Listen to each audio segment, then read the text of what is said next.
Meditation মনের বিষ ২। নিয়ম মাফিক মনের বাড়ির পথে আকফা স্টেশনে এসে ওয়েটিং রুমে আপনার চেয়ারে আরাম করে বসুন। আপনি এখন মনের গভীরে জমে থাকা ক্ষোভ ও ঘৃণা এক এক করে তুলে আনবেন। এক এক করে মনে করার চেষ্টা করুন আরও বিরুদ্ধে আপনার মনে কোনো ক্ষোভ আছে কিনা। প্রিয়জন, আত্মীয় স্বজন, মা বাবা, ভাই বোন, স্বামী স্ত্রী, যে কারো বিরুদ্ধেই আপনার মনের গহীনে ক্ষোভ লুকিয়ে থাকতে পারে। ক্ষোভ যার বিরুদ্ধেই হোক না কেন, এক এক করে তা সামনে ব্ল্যাকবোর্ডে লিখতে থাকুন। এক এক করে লিখুন, সময় নিয়ে লিখুন। এবার আপনার সহকর্মী, সহপাঠী, প্রতিবেশী, বন্ধু বান্ধব, প্রতিপক্ষের কারো বিরুদ্ধে আপনার কোনো ক্ষোভ আছে কি না তা এক এক করে অনুসন্ধান করুন। এক এক করে সামনের ব্ল্যাকবোর্ডে লিখতে থাকুন। এবার নিজের বিরুদ্ধে আপনার কোনো ক্ষোভ আছে কি না এক এক করে সময় নিয়ে খুঁজে বের করে তা ব্ল্যাকবোর্ডে লিখুন। এবার অনুসন্ধান করুন আপনার মনের কোনো ঘৃণা বাসা বেঁধে আছে কিনা। এই ঘৃণা হতে পারে কোনো ব্যক্তি, দল, গোষ্ঠী বা সম্প্রদায়ের বিরুদ্ধে। এক এক করে ঘৃণিত বিষয়গুলি, ঘৃণার উৎস, কারণগুলো লিখুন। আপনার মনে হতে পারে আপনার মনে কোনো ক্ষোভ বা ঘৃণা নেই, কিন্তু সময় নিয়ে অনুসন্ধান করলেই দেখবেন মনের গভীর থেকে এক এক করে জমে থাকা ক্ষোভ, ঘৃণা উপরে ভেসে উঠতে শুরু করেছে। আপনার সকল ক্ষোভ ও ঘৃণাকে লিখে ফেলবেন। এবার চিন্তা করুন এই ক্ষোভ ও ঘৃণা বোঝা আপনি কেন অহেতুক বয়ে বেড়াচ্ছেন। এই বোঝা বয়ে তো আর আপনার কোনো লাভ হচ্ছে না, বরং এই ক্ষোভ ও ঘৃণার নামক বিষ আপনার মনের অসীম শক্তিকে দূষিত করে ফেলছে, আপনার মহান সম্ভাবনাকে বিনষ্ট করছে। কারণ ঘৃণা নামক বিষ অন্যের চেয়ে নিজের ক্ষতি বেশি করে। ইতিহাসের দিকে তাকান, দেখবেন ঘৃণা সবসময় ধ্বংসই করেছে।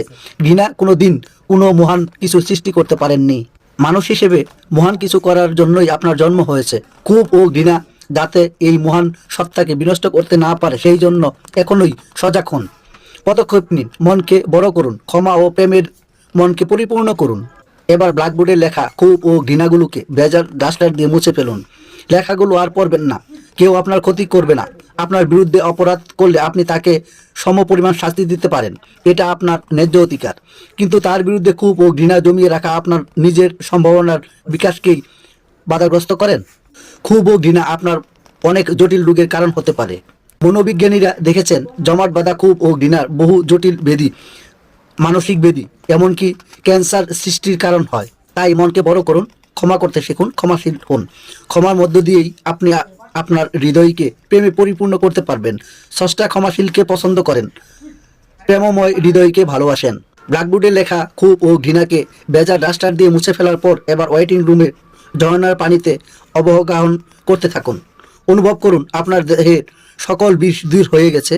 মন হালকা, ফুরফুরে হয়ে উঠেছে। মন ক্ষমা, প্রেম ও মমতায় পরিপূর্ণ হয়ে উঠেছে। ঝর্ণার পানিতে অবগাহন শেষে নতুন পোশাক পরে নিন। গোলাপের আতর বা সেন্ট স্প্রে করে নিন। গোলাপের গন্ধ পুরোপুরি অনুভব করুন। অনুভব করুন আপনার চারপাশের তাজা গোলাপের গন্ধে আতোয়ারা হয়ে উঠেছে। এবার অনুভব করুন ক্ষমা ও প্রেমের হৃদয়ে পরিপূর্ণ হওয়ায় আপনি নবজাত শিশুর মতো নিষ্পাপ ও সম্ভাবনাময় হয়ে উঠেছেন। মহামানবদের গুণাবলীতে নিজেকে ভূষিত করার প্রত্যয় নিয়ে এবার আকফা স্টেশন থেকে আপনি মনের বাড়িতে যান। অটো সাজেশন, প্রত্যয়ন, মনোছবি করে নিয়মিত পুনর্জাগরণ অবস্থায় চলে আসুন।